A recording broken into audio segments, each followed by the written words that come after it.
భాగవతం మనం ఇప్పుడు భాగవతం 3వ స్కందం 33వ అధ్యాయంలో ఉన్నాము. ఈ అధ్యాయంలో ఇప్పటికి 22 శ్లోకాల దాకా చెప్పుకున్నాము. ఈరోజు 23వ శ్లోకం నుండి చెప్పుకోవాలి. 23వ శ్లోకం చెప్పుకుంటే ముందరగా కొంచెం టూకీగా ఎంతవరకు చెప్పుకున్నామో రిమైండ్ చేసుకున్నాం. 1 నుండి 4వ శ్లోకం వరకు కూడా భగవంతుడి యొక్క దివ్య గుణాలు వర్ణన అనేది చూసాము. 5వ శ్లోకంలో వచ్చేసి భగవంతుని యొక్క అవతారం యొక్క ప్రయోజనము ఆ వర్ణన అంతా కూడా చూసాము. తర్వాత 6వ శ్లోకంలో భగవంతుణ్ణి నామకీర్తనము, శ్రవణము, స్మరణ వల్ల ఆధ్యాత్మిక శక్తి అనేది వస్తుందని తెలుసుకుంటూ, అంతేకాకుండా యజ్ఞాలు నిర్వహించేటువంటి అర్హత కూడా వస్తుంది అని తెలుసుకున్నాము. తర్వాత 7వ శ్లోకంలో హరినామం ఉచ్చరించడం వల్ల వచ్చే లాభాలు తెలుసుకున్నాం.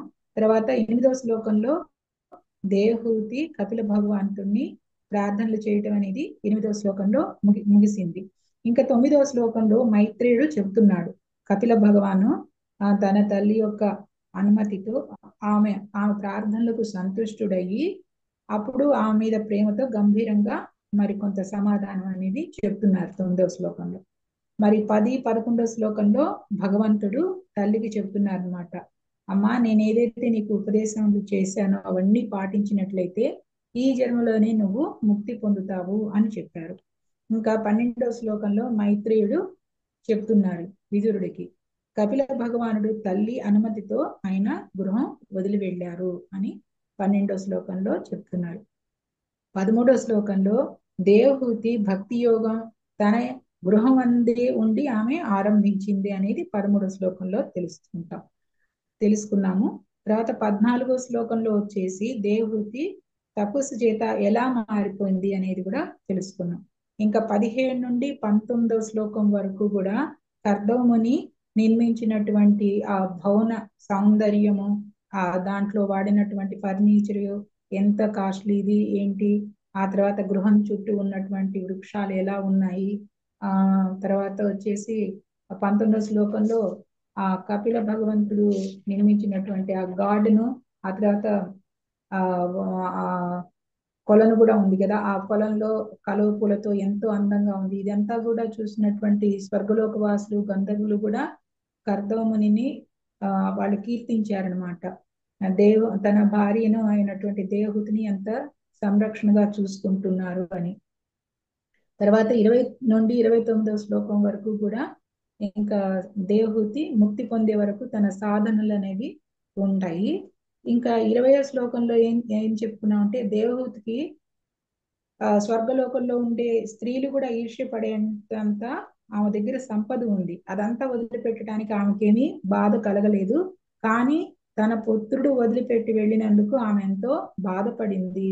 21వ శ్లోకంలో ఏంటంటే దేవహూతి తన హృదయంలో ఉన్నటువంటి కల్మషాలన్నీ దూరం అయినప్పటికీ కూడా పుత్రుడు దూరమైనందుకు ఆవు ఏ విధంగా దూడను కోల్పోతే దుఃఖిస్తుందో ఆ విధంగా దుఃఖిస్తుంది అని చూసాం. 22వ శ్లోకంలో ఆమెకు గృహం పట్ల ఆసక్తి అనేది లేదు అని తెలుస్తున్నాం అనమాట. ఈ 21వ శ్లోకం ఆ రోజు క్లాస్ లో చాలా చక్కగా మళ్ళీ మనం డిస్కస్ చేసుకున్నాము. ఇంక ఈ రోజు 23వ శ్లోకానికి వెళ్దాము.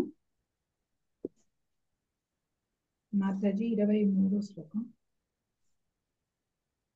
ధ్యాయతి భగవద్రూపం యదాహ ధ్యాన గోచరం సుత ప్రసన్న వదనం సమస్త వ్యస్త చింతయా. మాతాజీ ఎవరు ఇది బాగా స్క్రోల్ చేస్తున్నది? హరే కృష్ణ మాత చదవాల మాతాజీ. ఒక్క నిమిషం మాతాజీ, అది 22వ శ్లోకమే కనపడుతుంది స్క్రీన్ మీద, 23 వెళ్ళాలి. ఛాయతి భగవద్రూపం యదాహ జ్ఞాన గోచరం సుతః ప్రసన్న వదనం సమస్త వ్యస్త చింతయా. ప్రసన్న వదనుడగు కపిలదేవుడు పలికినది పరమాసక్తితోనూ సవిస్తరముగాను వినినదైన దేవహూతి తదనంతరము విష్ణు భగవానుని రూపమును నిరంతరము ధ్యానింపదొడిగెను. Hare Krishna mataji. Thank you. Hare Krishna mataji, thank you mataji. ఇక్కడ కపిల భగవంతుడు ఏదైతే చెప్పారో దాన్ని ఆమె పరమ ఆసక్తితో ఉన్నది. మనకు ఈ ఆసక్తి అనేది చాలా ఇంపార్టెంట్ అన్నమాట. ఒక శ్రద్ధగా ఆసక్తిగా ఆమె విన్నది. ఆ విన్న తర్వాత ఆయన చెప్పిన మొత్తం కూడా సవిస్తరంగా విన్నారు దేవహూతి. ఏదో కొంచెం పార్టీ విని శ్రద్ధగా, మిగతాది శ్రద్ధగా వినకపోవటం కాదు, ఆమె సవిస్తరంగా అంతా కూడా శ్రద్ధగా విన్నారు దేవహూతి. విన్న తర్వాత ఆమె ఆ విష్ణు భగవంతుడి యొక్క రూపాన్ని ఆమె ధ్యానం చేయటం మొదలు పెట్టింది అనేది 23వ శ్లోకంలో చెప్తున్నారు. ఇదంతా ఎవరు చెప్తున్నారు? మైత్రేయుడు విదుడికి చెప్తున్నారు అనమాట. ఇప్పుడు 24వ శ్లోకానికి వెళ్దాము. ఇంకా 24వ శ్లోకం నుండి 37వ శ్లోకం వరకు ఏముంటుందంటే, ఏం తెలుసుకోబోతున్నాం అంటే, దేవహూతి ఎలా భక్తి మార్గాన్ని అనుసరించి భగవంతుని రూపం మీద ధ్యానించి భగవద్ధామం ఎలా వెళ్ళింది అనేది తెలుసుకుంటాం. ఈ కథ అంతా విన్న మనకు ఏ లాభం వస్తుంది అనేది ఈ 24వ శ్లోకం నుండి 37వ శ్లోకంతో అయిపోతుంది అనమాట. ఇప్పుడు మనం 24, 25 శ్లోకాలు తెలుసుకున్నాం.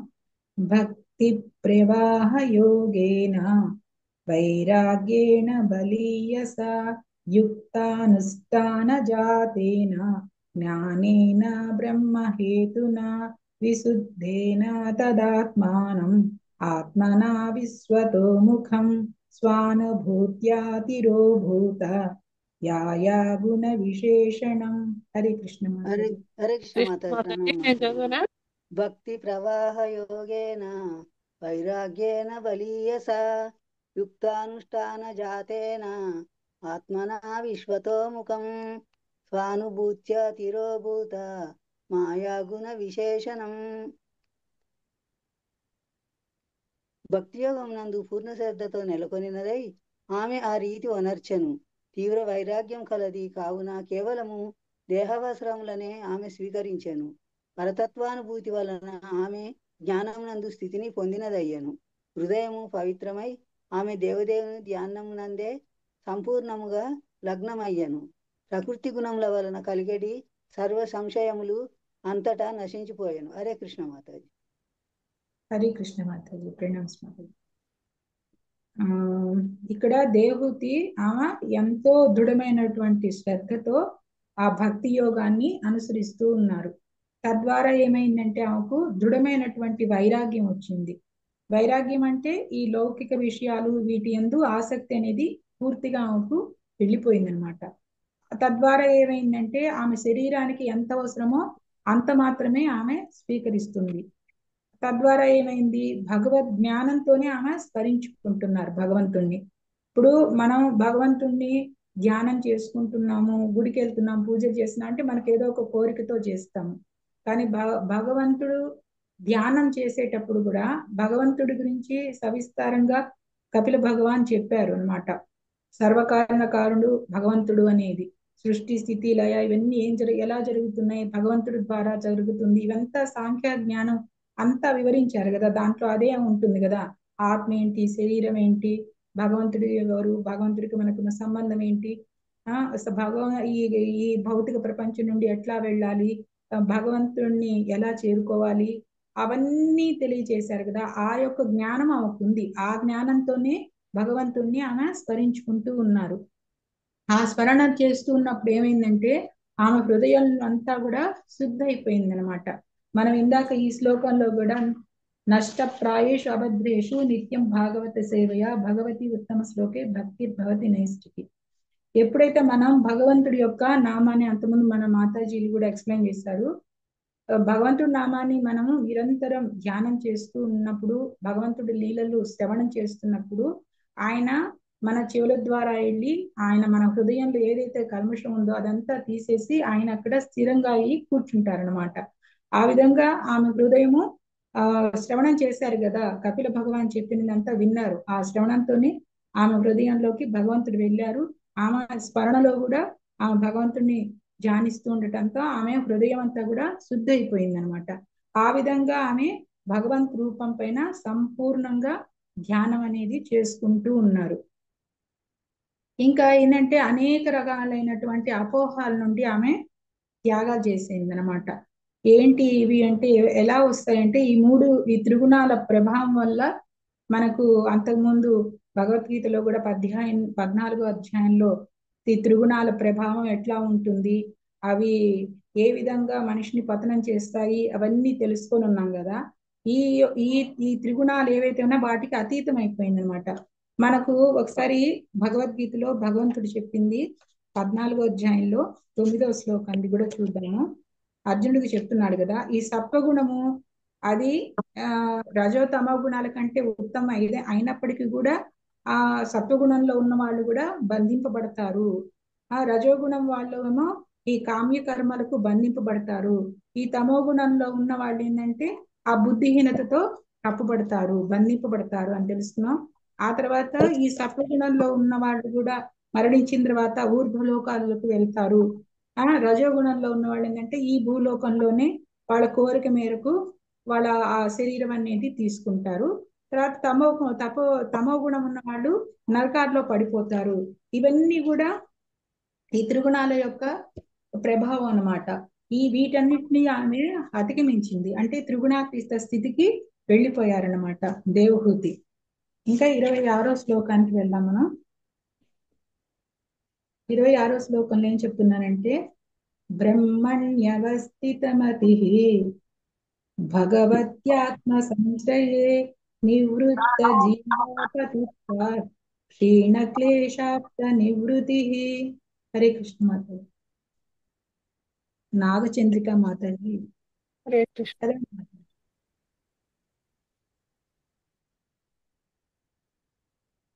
చదవండి మాతాజీ. నేను ఫస్ట్ చదివాను మాతాజీ, ఆహా, అదే అప్పుడు హ్యాండ్ రైజ్ చేస్తాను. ఎవరో ఒకటి చదవండి మాతాజీ. హరే కృష్ణ మాతాజీ. చదవనమ్మా. చదవండి. బ్రహ్మణ్యవస్థితమతిర్భగవత్యాత్మ సంశ్రయే నివృత్త జీవాపతిత్వాత్ క్షీణ క్లేశాప్త నివృత్తి. మనస్సు దేవదేవుని యందే సంపూర్ణముగా లగ్నమవుగా నిరాకార బ్రహ్మజ్ఞానమును ఆమె అప్రయత్నముగా అనుభూతమనర్చుకొనెను. బ్రహ్మభూతాత్మగా ఆమె భౌతిక ఉపాధుల నుండి ముక్తురాలయ్యను. ఆ రీతిని సమస్త క్లేశములు అంతమందగా ఆమె దివ్యానందమును పడతను. హరే కృష్ణ. హరే కృష్ణ. Thank you mataji. 26వ శ్లోకంలో దేవహూతి ఆ మనసులో భగవంతుని అందే ఆమె ఆ మనసును సంపూర్ణంగా ఆమె లగ్నం చేసేసారు అనమాట.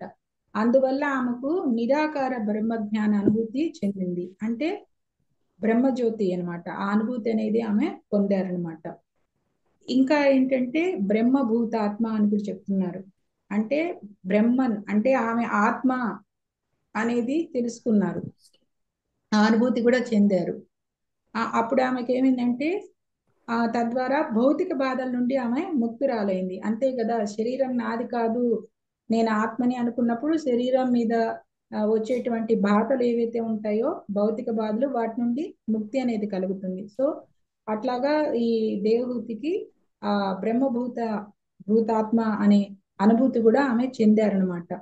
ఆ తర్వాత దివ్యానందం వచ్చింది, అంటే ఆమెకు ఆధ్యాత్మిక ఆనందం అనుభూతి అనేది జరిగింది.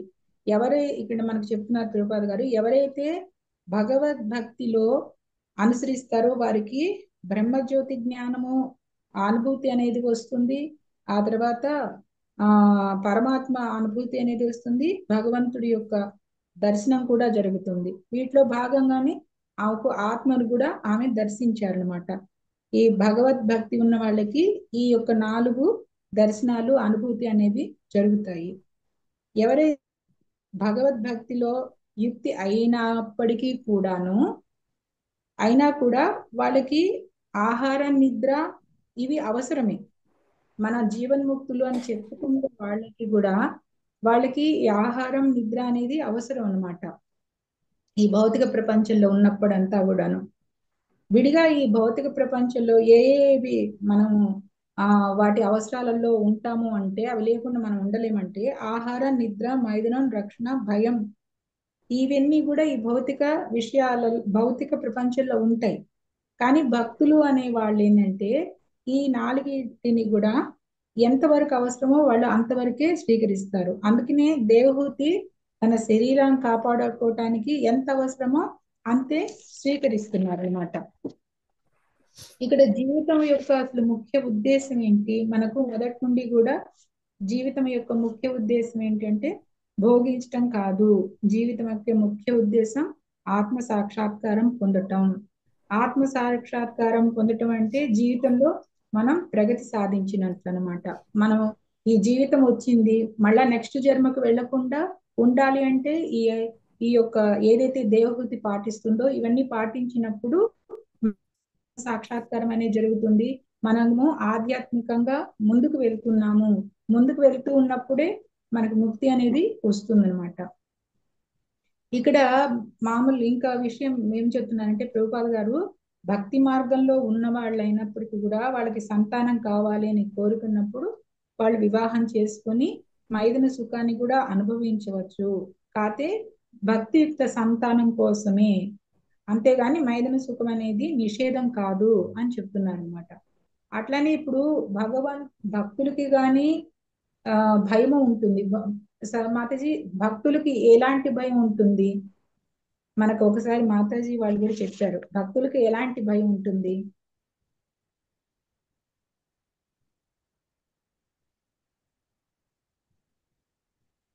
హరే కృష్ణ. మనకు కూడా ఆహారం తీసుకుంటాం, నిద్రపోతాము, భయం ఉంటుంది, మనకు కూడా రక్షణ అవసరము. ఈ 4 ఫీల్ అవుతారు భక్తులు కూడా.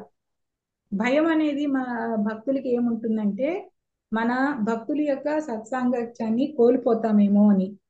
మనకు రజనీ మాతాజీ చెప్పారు, రేఖా మాతాజీ ఇండియాకి వెళ్తున్నారన్నప్పుడు మనకి ఒక ఆందోళనగా, ఒక బాధగా ఉంటుంది. ఎందుకంటే మంచి అసోసియేషన్ మనం ఆ మంచి భక్తురాలకి మనం దూరం అవుతున్నామేమో అనేది. కాకపోతే ఈ రోజుల్లో ఇట్లా ఆన్లైన్ లో వినటం ఉన్నది కాబట్టి దానికి ఇంకా మనం కొంచెం తృప్తి, ఓకే ఇదన్నా ఉంది అనేది ఆలోచిస్తాం. సో భగవద్భక్తులకి ఆ యొక్క భయం ఉంటుందన్నమాట. మనకు భక్తులతో సాంగత్యం దూరం అవుతామేమో, అవ్వకుండా ఉండాలని.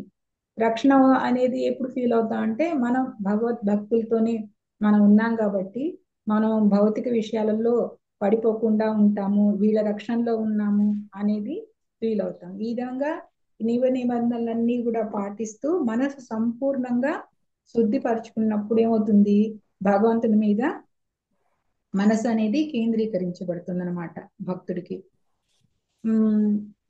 ఎందుకంటే శరీరం ఉంది కాబట్టి అందుకే అనర్థ నివృత్తి అనేది అవసరం. అనర్థ నివృత్తి అనే అనర్థాలు ఎందుకు వస్తున్నాయి? పూర్వ జన్మలో చేసినవి ఈ శరీరంలో మనం క్యారీ చేశాం కదా, వాటి నుండి ఈ జ్ఞానం, భగవద్ జ్ఞానం తెలుసుకొని ఈ విధంగా అనర్థ నివృత్తి చేసుకోవాలంటే కృష్ణ లీలలు వింటూ ఉంటే ఆయన మనలో ఉన్నటువంటి అనర్థాలన్నీ కూడా తొలగిస్తారనమాట. ఎలా అంటే మన భక్తి మార్గంలో ఉండి భగవంతుని సేవలో నిమగ్నమైతే అప్పుడు మనం ఈ భగవంతునికి నిత్య సేవకులం అని అర్థం చేసుకుంటామో అప్పుడు అనమాట ఈ భౌతిక దేహం ద్వారా ఏదైతే పీడించబడుతుందో ఈ నిద్ర, ఆహారం, మైదనం వీటి నుండి మనం బయటపడగలుగుతాం. ఎప్పుడంటే మన భౌతిక దేహం ద్వారా మనం ఎప్పుడైతే భగవంతునికి నిత్య సేవకులం అని అర్థం చేసుకుంటామో, మనకి మొదటి నుండి కూడా తెలుసుకుంటున్నాం మనం అందరం కూడా భగవంతుని నుండి వచ్చినటువంటి చిన్న రేణువులం అనమాట. అది అర్థం చేసుకుంటూ మన ప్రభు కృష్ణుడు అని అర్థం చేసుకుంటూ ఉన్నప్పుడు అప్పుడు మనకు ఈ భౌతిక దేహం ద్వారా ఏదైతే పీడింపబడుతున్నాయో నిద్ర, ఆహారం వీటి నుండి మనం నెమ్మదిగా బయటపడగలుగుతాము. ఉదాహరణకి ప్రభుపాద గారు భాష చెప్తున్నారు, నిద్రలో పక్షిగా ఎగురుతున్నట్లుగా మనం కలగంటాం. కలగని తర్వాత మెలకు వచ్చిన తర్వాత ఏమవుతుంది, అవన్నీ కూడా మర్చిపోతాం. అలాగే మనం కృష్ణ భక్తి భావనలో మనం ఉన్నప్పుడు, అది అంటే కృష్ణ భక్తి భావన అనే మెలుకులో మనం ఉన్నప్పుడు అప్పుడు భౌతిక అవసరాలు అనేవి మనం మర్చిపోతాం అన్నమాట. ఎట్లయితే కళను మర్చిపోయామో అట్లా ఈ భౌతిక అవసరాలు అనేవి మర్చిపోతాము. కానీ అదే మనం ఏంటంటే అవసరాలు, భౌతిక అవసరాలు అనేవి ఉంటాయి, కానీ అదే ముఖ్య జీవిత లక్ష్యం కాదు భక్తుడికి. పశువులకి, పక్షులకి వీటన్నిటికీ మటుకు కూడా జ్ఞానం లేదు కదా, అందువల్ల వాటికి ఇవే లక్ష్యంగా పెట్టుకుంటాయి. ఆ ఆహార, నిద్రం, మైదున సుఖం వీటిలోనే వాటి లక్ష్యంగా ఉంటాయి పశుపక్షాదులకి. మనిషి మట్టుకు జ్ఞానం ఉంది కాబట్టి తెలుసుకొని ఈ జీవిత లక్ష్యం ఇది కాదు, భగవత్ సేవ అని తెలుసుకుంటారు. ఇప్పుడు ఆధునిక శ్రీ ప్రభుపాద గారు చెప్తున్నారు, ఆధునిక మనిషి ఇలా పశువులాగా ప్రవర్తిస్తున్నారు అన్నమాట. మనకు నేను ప్రభుజీ ప్రవచనంలో ఉన్నాను. ఈ పాఠ్య పుస్తకాలలో కూడా వీటికి సంబంధించి ఎక్కువ సుఖం ఎట్లా అనుభవించాలి, మైథున సుఖం ఎలా చేయాలి, ఇలాంటి వాటి గురించే పాఠ్య పుస్తకాలలో ఉంటున్నాయి. ఈ ఈ ఈ కాలంలో ఇది కరెక్ట్ కాదు. కథ ఏంటంటే, పూర్వకాలంలో ఎట్లా ఉండేదంటే, మగపిల్లలకైతే బ్రహ్మచర్యం ఎలా పాటించాలి అనే ట్రైనింగ్ ఇచ్చేవారట. స్త్రీలకైతే ఆదర్శ గృహిణిగా ఎలా ఉండాలి అనేది వాళ్ళు ట్రైనింగ్ ఇచ్చేవారంట చిన్నప్పటి నుండి కూడా. అట్లా ఉండేది పూర్వ విధానం. ఇప్పుడు మటుకు వీటి మీదనే క్లాసులు కూడా జరుగుతున్నాయి. వీటిలో ఎవరైతే ఉన్నతంగా ఉంటారో, ఎట్లయితే భోగాలని అనుభవిస్తూ ఉంటారో వాళ్ళు గ్రేట్ అనుకుంటుంటారు. వాళ్ళు చూసే వాళ్ళు కూడా, అబ్బా వాళ్ళు అంత భోగం అనుభవిస్తున్నారు, మనం కూడా అంత రిచ్గా అవ్వాలి అనుకుంటూ వాళ్ళు ఈ నిరంతరము శ్రమ పడుతూ వీటిలోనే ఉంటారు. మనం ఇక్కడికి ఎందుకు వచ్చామనేది మర్చిపోతారన్నమాట. కానీ ప్రధానంగా వీటి కోసమే జీవించరు భక్తులు అనేవాళ్ళు. భక్తుల ముఖ్య ఉద్దేశం ఏంటంటే భగవద్ధామానికి వెళ్ళాలి అని. దానికోసమే వాళ్ళు అన్ని ప్రయత్నాలు చేస్తుంటారు. ఆ ప్రయత్నాలలోనే వాళ్ళు నిమగ్నమైపోయి ఉంటారు అన్నమాట. ఇది 26వ శ్లోకంలో మనకు ప్రభుపాద గారు భాషణలో చెప్పారు. ఇంకా 27వ శ్లోకానికి వెళ్ళాము.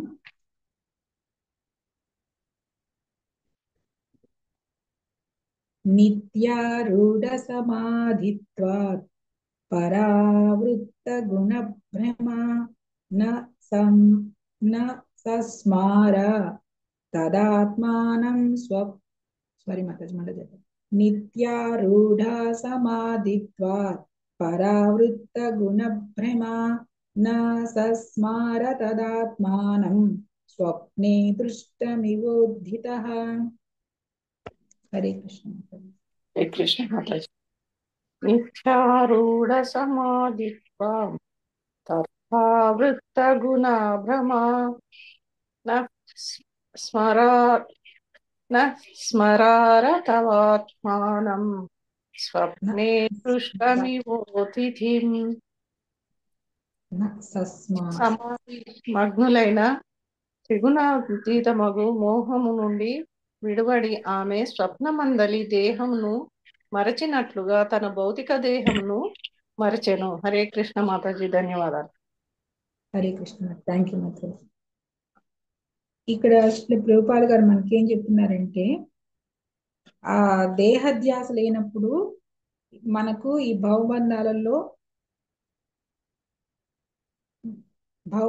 పడము అని ఒక పరమ వైష్ణవుడు చెప్తున్నారు. ఎప్పుడైతే ఈ దేహధ్యాస అనేది ఉంటుందో అప్పుడు ఈ గుణ ప్రభావం వల్ల మనం ఈ బద్ధ జీవితంలోనే చిక్కుపడిపోయి ఉంటాం అన్నమాట. అంటే సత్వరజ తమో గుణాలలోనే పడిపోతాం. అంటే ఇది నేను దేహాన్ని, నాది, నా వాళ్ళు, ఈ నా అనే పదం ఎప్పుడైతే వస్తుందో అప్పుడు ఈ త్రిగుణాలలోనే ఆ జీవుడు బంధింపబడతాడు అని చెప్తున్నారు అనమాట.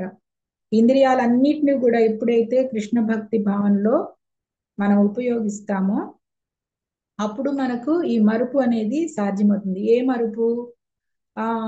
ఈ యొక్క దేహం ఉన్నది అనే మరుపు, దేహం గురించి మర్చిపోతారనమాట. ఇక్కడ మనకు ఇంకా ఏం చెప్తున్నారంటే, ఆమె సంపూర్ణంగా భగవద్ ధ్యానంలో ఉండి తనకు శరీరం ఉన్నది అనేది ఆమె పూర్తిగా మర్చిపోయారనమాట. ఉదాహరణకి మనం ఒక నిద్రలో ఒక కలగన్నాను, మా ఇంటికి మాతాజీస్ అందరూ వచ్చారు, వాళ్ళకి నేను ప్రసాదం పెడుతున్నాను, అట్లా ఉన్నప్పుడు నాకు ఒక దేహం ఉందనేది నేను మర్చిపోతా. అట్లానే ఇక్కడ దేహూతి ఆ భగవంతుని యొక్క ధ్యానంలోనే ఆమె నిమగ్నరాలైనప్పుడు ఆమెకు ఒక శరీరం ఉంది అనేది ఆమె మర్చిపోయింది అనమాట. ఆ విధంగా ఒక వ్యక్తి తన భౌతిక దేహాన్ని మర్చిపోయి భగవంతుని సేవలోనే నిమగ్నం అవుతాడో ఆ పరిస్థితుల్లో చేరుకుంటారనమాట. అంటే అతని భౌతిక జీవితం అంతా ఇంకా అయిపోయినట్లే. ఎప్పుడైతే ఆ స్థితిలో ఉన్నారో అతడు సంపూర్ణంగా ఆధ్యాత్మికం అయిపోయినట్లే. ఇది ఎలా జరుగుతుంది అంటే అతడు సంపూర్ణంగా భగవత్ సేవలో నిమగ్నమైనప్పుడే. ఇప్పుడు మనకు ప్రభుపాద గారు 4 ప్రిన్సిపుల్ ఇచ్చారు. వాటిట్లో జపం చేయటము, ఆ తర్వాత భగవత్ సేవ చేయటం. మాకు దుబాయ్లో అయితే వీకెండ్స్ లో మేమందరం కలుస్తాము, అక్కడ పూల సేవ చేసుకుంటుంటాం. ఇంకా ఆ రోజంతా ఇంకా వేరే ఏమీ గుర్తురావు అనమాట. ఎంత తృప్తిగా ఉంటుంది, ఆ సేవలో నిమగ్నం అయిపోతాము. అట్లనే ఎప్పుడైతే భగవత్ సేవలో మనం నిమగ్నం అయిపోతామో మనకు ఒక శరీరం ఉన్నది అనేది మర్చిపోతాము. అట్లనే దేవహూతి మర్చిపోయారనమాట. దేవహూతిని మనం ఆదర్శంగా తీసుకోవాలి. ఇంకా 28వ శ్లోకానికి వెళ్ళాము.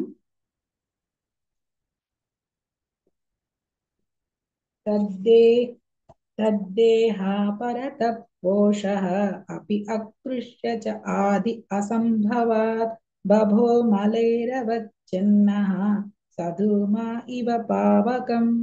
హరే కృష్ణ. హరే కృష్ణ మాతాజీ, చదవాలా మాతాజీ? చదవండి. తద్దేహః పరతః కోశోऽప్యకృషాచ్ఛాద్య సంభవాత్ ఆది అసంభవాత్.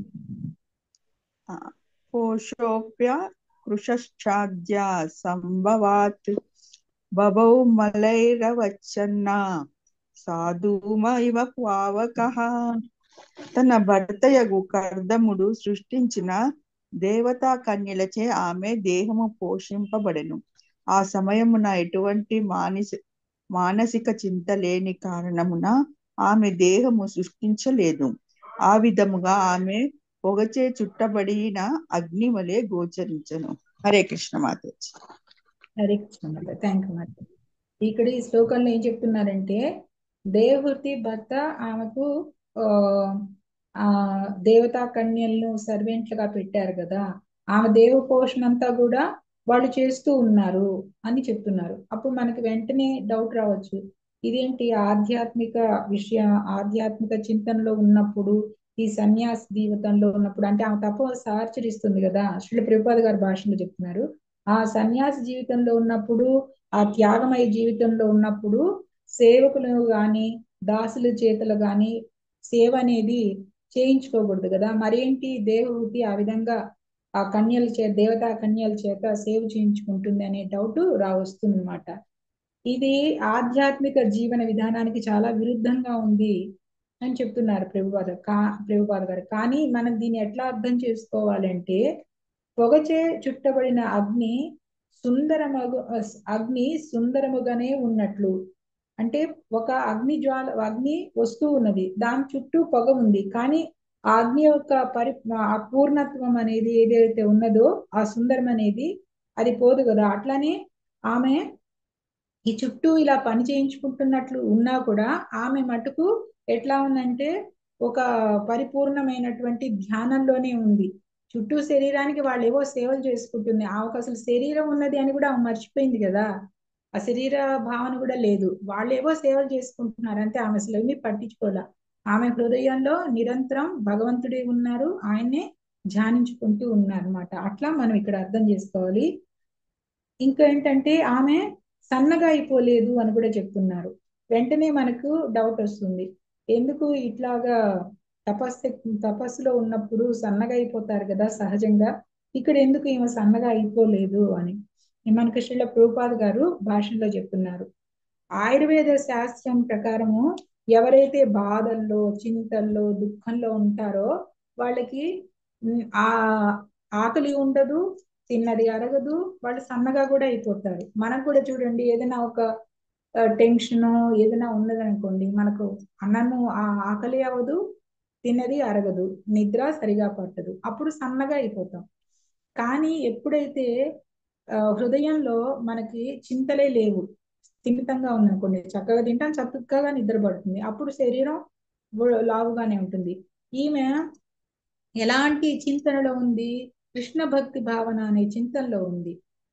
అందువల్ల ఆమెకు శరీరం అనేది ఏమీ సన్నగా అయిపోలేదన్నమాట. ఇలా ఆమె తపస్సు చేసుకుంటూ ఉన్నారు.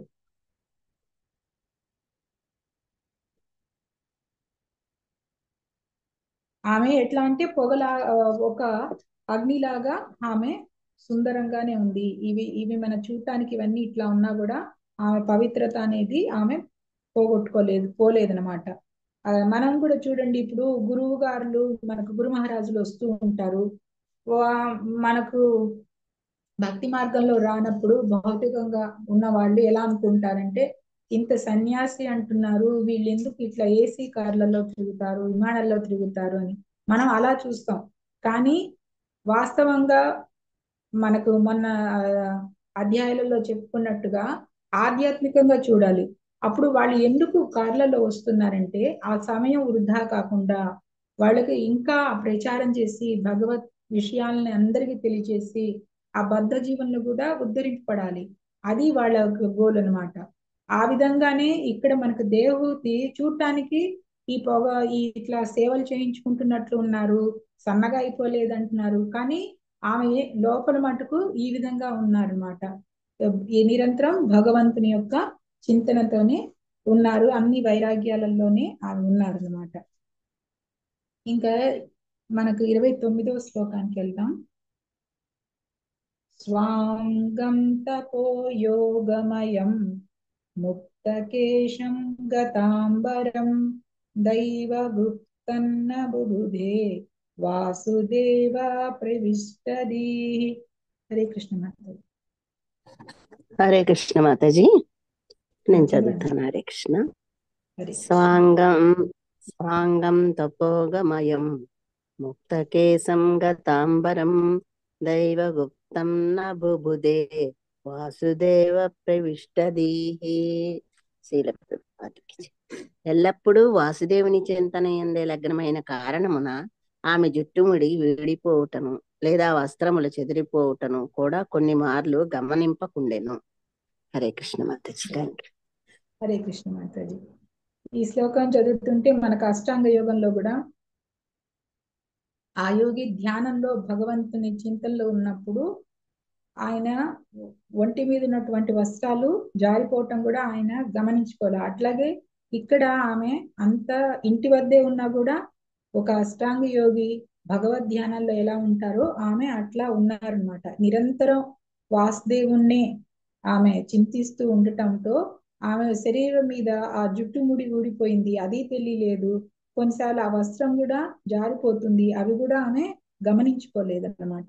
మనకి శ్రీల ప్రభుపాద గారు చెప్తున్నారు, శ్లోకంలో దైవ గుప్తం అని ఉంది, అంటే దేవదేవుని రక్షింపబడిన. ఇది ప్రధానమైనటువంటి పదము. ఒకసారి భగవత్ సేవకు అంకితమైనంతటినే భక్తుని దేహ పోషణ అంతా కూడా, ఆ భారం అంతా కూడా భగవంతుడే స్వీకరిస్తాడు అని చెప్తున్నా అనమాట. దేహూతి తన దేహ రక్షణ గురించి ఆమె పట్టించుకోలేదు, ఆ రక్షణ అంతా కూడా భగవంతుడే స్వీకరించారనమాట. మనం ఇలా ఉదాహరణగా చూసుకుంటూ వెళ్తే మనకు యశోదామాత కూడా ఆ దామోదరులో కృష్ణ భగవంతుని పట్టుకోవటానికి ఆమె పరిగెడుతుంటుంది. అంటే ఆమె చింతనంతా ఆయన పట్టుకోవాలి, కట్టేయాలి, అదే మనసులో చింత. ఆ చింతతో ఉండటంతో ఆమె కొప్పు ఊడిపోయింది, కొప్పులో ఉన్న పూలు జారిపోయినాయి, ఆమె చీర కూడా జారిపోతుంది, అవన్నీ కూడా ఆమె పట్టించుకోవాల. అట్లనే గజేంద్ర మోక్షంలో ఇక్కడ స్వామివారు భగవంతుడే భక్తుడు పిలిచేసరికి ఆయన కూడా, పోతన గారు చెప్తారు, ఆయన భుజం మీద ఉన్నటువంటి ఉత్తరీయం జారిపోవటం కూడా ఆయన చూసుకోలేదు. లక్ష్మీ అమ్మవారి యొక్క పవిత్ర చంక పట్టుకుని ఆమెన భక్తుడిని కాపాడటానికి పరుగు తీశారు అనమాట గజేంద్ర మోక్షంలో. ఈ విధంగా ఆ చింతన ఏదైతే ఉందో భగవన్ చింతన, అప్పుడు వాళ్ళు ఈ విధంగా ప్రవర్తిస్తారనమాట. దేహం మీద జరిగేవన్నీ కూడా వాళ్ళు పట్టించుకోరు. ఇంకా 30వ శ్లోకము. ఏవం సా కపిలోక్తేన మార్గేణ చిరతఃపరం ఆత్మానం బ్రహ్మ నిర్వాణం భగవన్మవాపః. హరే కృష్ణ మాతాజీ. హరే కృష్ణ. ప్రణామ్స్ మాతాజీ. ప్రణామ్స్ మాతాజీ. చదువుతాం. ఏవం సా కపిలోక్తేన మార్గేణ చిరతః పరం ఆత్మానం బ్రహ్మ నిర్వాణం భగవంతమవాపః. ఓ విదురా, కపిలదేవుడు ఉపదేశించిన మార్గమును అనుసరించుచు దేవహూతి శీఘ్రమే భవబంధముక్తురాలయ్యెను. ఆ రీతిని సునాయాసముగా ఆమె పరమాత్మ రూపుడకు భగవానుని చేరెను. Hare Krishna. Thank you. Thank you mataji. అక్కడ మైత్రేయుడు చెప్తున్నాడు, ఓదిరా ఆ కపిల భగవంతుడు ఏదైతే ఉపదేశించారో అవన్నీ కూడా ఆ మార్గాల్ని దేవహూతి అనుసరిస్తూ శీఘ్రంగానే, అంటే ఎంతో ఆలస్యం లేదు, తొందరగానే ఆ భవబంధాల నుండి ముక్తురాలైపోయింది. ఆ తర్వాత ఆమె సునాయాసముగా, అంటే ఎంతో తేలికగా ఆ భగవంతుణ్ణి చేరుకుంది, అంటే భగవద్ధామాన్ని చేరుకుంది అని చెప్తున్నారు. ఇక్కడ ఈ ఈ శ్లోకంలో దేవహూతి సాధించినటువంటి కార్యములు వివరించుట, ఈ సందర్భంగా ఆత్మానం బ్రహ్మ నిర్వాణం భగవతం అనే 3 పదాలు ప్రయోగించారు అని శ్రీల ప్రభుపాద గారు వీటి గురించి ఎక్స్ప్లెయిన్ చేస్తున్నారు అనమాట. మనకు శ్లోకంలో ఆత్మానం బ్రహ్మ నిర్వాణం భగవతం, వీటికి ఏంటంటే ఆత్మానం అంటే మన హృదయంలో ఉన్నటువంటి పరమాత్మ, ఈ అనుభూతి చెందారు దేవహూతి. తర్వాత బ్రహ్మ నిర్వాణం అంటే భౌతిక క్లేశాల నుండి ముక్తి పొందటం అన్నమాట. భౌతిక క్లేశాలంటే మన ఒక శరీరం ఉంది, వాటి మీదకి ఏవో అనేక రకాలైనటువంటి కష్టాలు వస్తాయి, వీటి నుండి ఆమె ముక్తురాలు అయిపోయింది. ఎప్పుడు వస్తుంది ఈ భౌతిక క్లేశాల నుండి ముక్తి అనేది అంటే, ఒక వ్యక్తి ఆధ్యాత్మిక రాజ్యంలో ప్రవేశించినప్పుడు, అంటే ఆధ్యాత్మికమైనటువంటి అనుభూతి ఉన్నప్పుడు అనమాట. అంటే ఆధ్యాత్మిక అనుభూతి అంటే నేను శరీరం కాదు, నేను ఆత్మని అనే జ్ఞానం తెలిసి ఆ జ్ఞానాన్ని పర్ఫెక్ట్ గా ఆచరించినప్పుడు అప్పుడు ఈ భౌతిక క్లేశాలు నుండి విముక్తి వస్తుంది. ఈ మనకు మళ్ళీ జీవన్ముక్తిగా చెప్తే, ఇంట్లో వాళ్ళకి ఏదైనా కష్టం వచ్చినా ఆయన అట్లా న్యూట్రల్ గానే ఉంటారనమాట.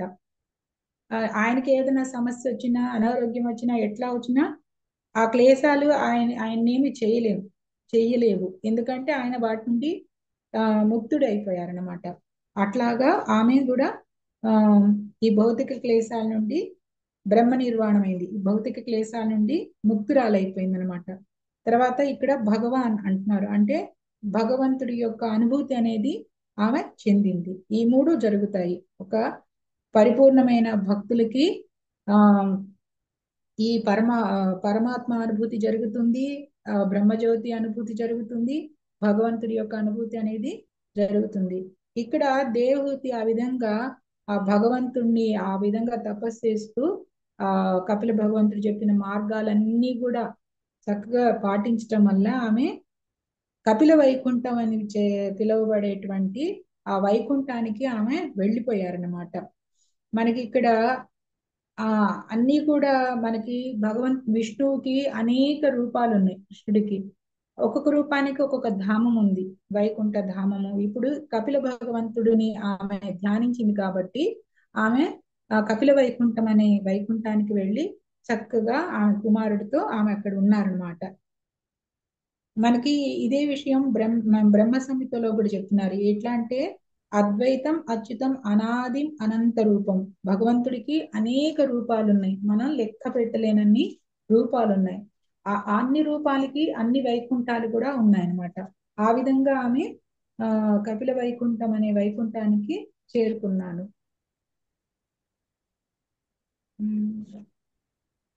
టైం ఉన్నా మాతాజీ, ముగించే ఇవి తొందరగానే అయిపోతాయి మాతాజీ. చెప్పనా రేపు కంప్లీట్ చేసుకుందాం మాతాజీ. 4:40 అయింది. ఉంది మాతాజీ, టైం అయితే ఉంది. 3:10 కూడా సరే, ప్రిపేర్ అవ్వలే కానీ ఈజీగానే.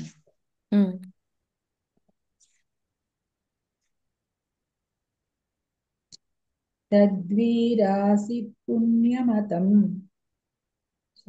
తద్విరాసిత్ పుణ్యతమం క్షేత్రం త్రైలోక్య విశ్రుతం నామ్నా సిద్ధపదం యత్ర సా సంసిద్ధిముపేయుషి. హరే కృష్ణ. హరే కృష్ణ మాతాజీ. చదవనా? చదవండి మాతాజీ. తద్వీరాసీత్ పుణ్యతమం క్షేత్రం త్రైలోక్య విశ్రుతం నామ్నా సిద్ధపదం యత్ర సా సంసిద్ధిముపేయుషి. ఓ విదుర, దేవహూతి సిద్ధిని బడిసిన ప్రాంతము పరమ పవిత్ర క్షేత్రమని ఎరుగవలెను. ముల్లోకములందు అది సిద్ధ పదమని తెలియబడుచున్నది. హరే కృష్ణ. ఈ విధంగా మైత్రుడు చెప్తున్నాను అనమాట విదురుడికి. ఓ విదురా, దేవహూతి ఎక్కడైతే భక్తి తపస్సాధన చేసి ముక్తి పొందిందో, అంటే భగవద్ధామాన్ని చేరిందో, ఆ ప్రాంతము పరమ పవిత్రమైనటువంటి క్షేత్రము. ఈ ప్రాంతం పేరే సిద్ధపదం అని కూడా అంటారు.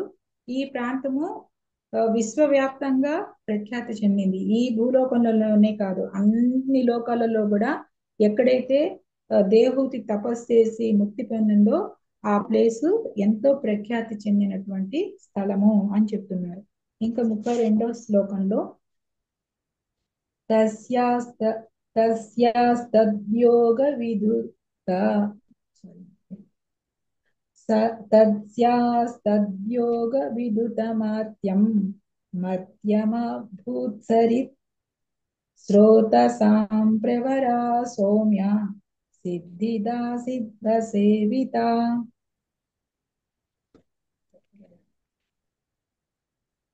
హరే కృష్ణ మాతాజీ, చదవండి మాతాజీ.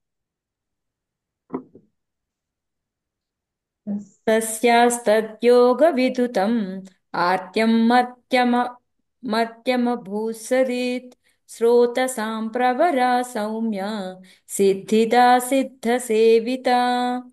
విదుర, ఆమె దేహమునందలి భౌతికాంశములు కరిగి నీరుగానై ఇప్పుడు నదీ రూపమున ప్రవహించుచున్నవి. ఆ నది నదులన్నింటి యందును పరమ పవిత్రమైనది. ఆ నది యందు స్నానమాడిన వారు సైతము సిద్ధిని బడియుదురు కనుక సిద్ధిని వాంఛించు వారిలో అచ్చటికి స్నానమాడి నేగుదురు.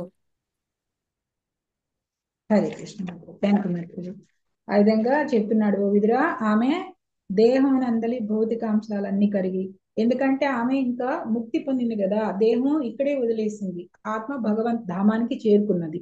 అప్పుడు ఈ భౌతిక పంచభూతాలతో తయారైనటువంటి ఈ శరీరము కరిగి కరిగి కరిగి ఒక నీరుగా ప్రవహించి అదొక పరమ పవిత్రమైనటువంటి నదిగా అయిందనమాట. ఎవరైతే సిద్ధి పొందాలి అనుకుంటారో వాళ్ళు ఆ నదిలోకి వచ్చి స్నానం చేస్తే వాళ్ళు పరమ పవిత్రమవుతారు, సిద్ధి పొందుతారు అని చెప్తున్నారు అనమాట. ఇంకా 33వ శ్లోకంలో కపిలోపి మహాయోగి భగవాన్ పితురాశ్రమాత్ మాతరం సమనుజ్ఞాప్య ప్రాగుదీచీం దిశం యయో. హరే కృష్ణ మాతాజీ, చదవనా? చదవండి మాతాజీ. కపిలోపి మహాయోగి భగవాన్ పితురాశ్రమాత్ మాతరం సమనుజ్ఞాస్య ప్రాగుదీచీం దిశం యయౌ. విదురా, కపిల భగవానుడు తల్లి అనుజ్ఞను కొని తండ్రి ఆశ్రమంను వీడి ఈశాన్య దిక్కుగా పయనమయ్యాను. హరే కృష్ణ. హరే కృష్ణ మాతాజీ. విదుడా చెప్తున్నారు మైత్రేయుడు, విదుడా ఆ కపిల భగవంతుడు ఆ తల్లి గారి ఆజ్ఞతో ఆయన ఆ తండ్రి ఆశ్రమంలో ఉన్నారు కదా, అది వదిలిపెట్టేసి ఈశాన్య దిక్కుగా వెళ్ళారు అని చెప్తున్నారు అనమాట. అది 33వ శ్లోకంలో. ఇంకా 34వ శ్లోకంలో వచ్చి సిద్ధచారణ గంధర్వై మునిభిశ్చాప్సరోగణై స్తూయమాన సముద్రేణ దత్తార్హణ నికేతనః. హరే కృష్ణ మాతాజీ.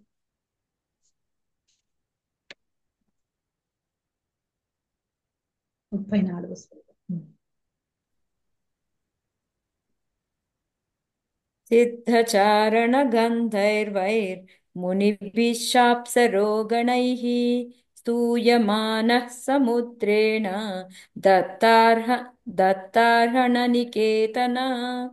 అతడు ఉత్తర దిక్కుగా చన్నప్పుడు చారణులు, గంధర్వులు, మునిగణములు, అప్సరాగణములు స్తోత్రములు కావించి వందనములు చేసిరి. సముద్రుడు అతనికి ఆర్ఘ్యమునిచ్చి నివాసం నొసగెను. హరే కృష్ణ. హరే కృష్ణ. Thank you mataji.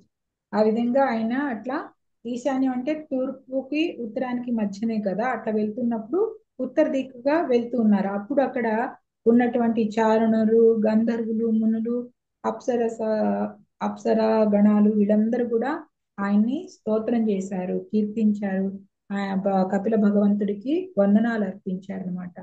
ఆ తర్వాత సముద్రుడు కూడా కపిల భగవంతుడికి అర్ఘ్యం ఇచ్చారు, ఆయనకి నివాసం కూడా ఇచ్చారు అని చెప్తున్నారు. 34లో మనకు శ్రీల ప్రభుపాద గారి భాషలో ఏం చెప్తున్నారంటే, కపిల భగవానుడు మొదట ఉత్తర దిక్కున ఉన్న హిమాలయాలకు వెళ్ళారు. ఆ హిమాలయాల నుండి గంగ అనేక ప్రాంతాల నుండి ప్రవహిస్తూ వచ్చి సముద్రం దగ్గర కలుస్తుంది. ఆ కపిల భగవంతుడు కూడా అదే విధంగా గంగ ఏ విధంగా ప్రయాణం చేస్తూ వచ్చిన ప్రాంతాలన్నింటిని కూడా ఆయన కూడా చూసుకుంటూ ఎక్కడైతే గంగ సముద్రం దగ్గర కలిసిందో ఆ ప్లేస్ కు వచ్చారనమాట. అదే గంగా సాగరం అంటారు. అక్కడికి వచ్చి ఆయన ఆశ్రమం అనేది స్థాపించుకున్నారు అనమాట.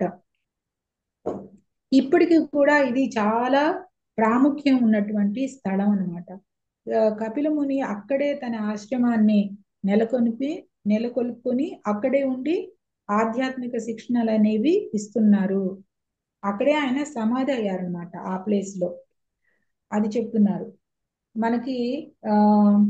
ఇది శ్రీల ప్రభుపాద గారు మళ్ళా కపిలుడు అంటే వేరే ఆయన కూడా ఉన్నారు, మోసపూరితమైన ఆయన ఒకటి కాదు అని కూడా మనకి భాషలో చెప్తున్నారు. మనని ఎవరైనా అడగచ్చు కదా, కపిలావతారం అంటే ఇప్పుడు దాకా సాంఖ్య జ్ఞానం ఎవరైతే చెప్పారో దేవహూతి కొడుకు ఆయన అన్నమాట కపిలుడు అంటే. ఈ కపిలుడు అని వేరే వాళ్ళు చెప్తూ ఉంటారు. ఆయన ఏంటంటే ఆయన చెప్పే ఫిలాసఫీకి ఈ మనకు శ్రీమద్ భాగవతంలో ఉన్నటువంటి సాంఖ్య తత్వానికి ఏ మాత్రము పొంతనుండదు అనమాట. సో అది మనం గుర్తించాలి, అది తెలుసుకోవాలి అని మనకు శ్రీల ప్రభుపాద గారు భాషణలో చెప్పారు. ఏదైతే ఇప్పుడు ఈ గంగా సాగరం అనేది ఉన్నదో ఇది కలకత్తా దగ్గరగా ఉందట. ఇప్పటికీ కూడా అక్కడికి వెళ్ళి అందరూ కూడా పూజలు చేస్తూ ఉంటారు.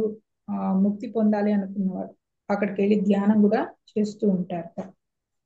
35వ శ్లోకంలో ఆస్తే యోగం సమాస్థాయ సాంఖ్యాచైర్యరభిష్టుతః త్రయాణామపి లోకానాం ఉపశాంత్యే సమాహితః. నేను చదువుతున్నా మాతాజీ. ఆస్తే యోగం సమాస్థాయ సాంఖ్యాచార్యభిష్టుతః త్రయాణామపి లోకానాం ఉపశాంత్యై సమాహితః. ముల్లోకములయందలి బద్ధజీవులను ఉద్ధరించుటకు కపిలముని నేటికిని అచ్చట సమాధి మగ్నుడై వసించుచున్నాడు. సాంఖ్యతత్వమునకు చెందిన ఆచార్యులు అతన్ని అర్చించుచున్నారు. హరే కృష్ణ. ఈ రోజు కూడా ఈ సాంఖ్యతత్వము చెందిన ఆచార్యులు ఎవరైతే ఉన్నారో వాళ్ళు ఇప్పటికీ అక్కడికి వెళ్ళి వాళ్ళు శిక్షణ అవన్నీ కూడా అందజేస్తున్నారు. అంటే ఆ కపిల భగవంతుడు ఇప్పటికీ కూడా అక్కడే ఉన్నారనమాట. అందువల్లే వాళ్ళు అక్కడికి వెళ్ళి ఆయన్ని ఆరాధిస్తున్నారు అనమాట. కపిల ముని అక్కడ ఉన్నారు. ఈ యొక్క సమాధి నుండే ఆయన అందరికీ కూడా సందేశాలు ఇస్తూ ఉంటారు. అది ఈ శ్లోకంలో మనం తెలుసుకుంటాం. ఈ సాంఖ్య తత్వము చెందిన వారు ఆచార్యులు మహా శిక్షణలు అందించే వాళ్ళు కూడా ఆ కపిల భగవంతుడికి ఇప్పటికీ కూడా అక్కడికి వెళ్ళి వాళ్ళు ఆరాధిస్తూ ఉంటారు. ఇంకా 36వ శ్లోకంలో ఏతన్నిగదితం తాత యత్పుష్టోహం తవానఘ కపిలస్య చ సంవాదో దేవహూత్యాస్య పావనః. హరే కృష్ణ. ఎవరైనా హరే కృష్ణ. చదవండి మాతాజీ. గీతా మాత చదవండి. Okay, thank you. ఏతన్నిగదితం తాత యత్కృష్టోహం తవానఘా కపిలస్య చ సంవాదో దేవహూత్యాచ్చ పావనః. మాతాజీ ఇక్కడ దీర్ఘం ఉంది. దేవహూత్యాచ్చ పావనః. దేవహూత్యాచ్చ పావనః. హరే కృష్ణ. వత్స నీవడిగితివి కావున దీనినంతటిని నీకు వివరించితిని.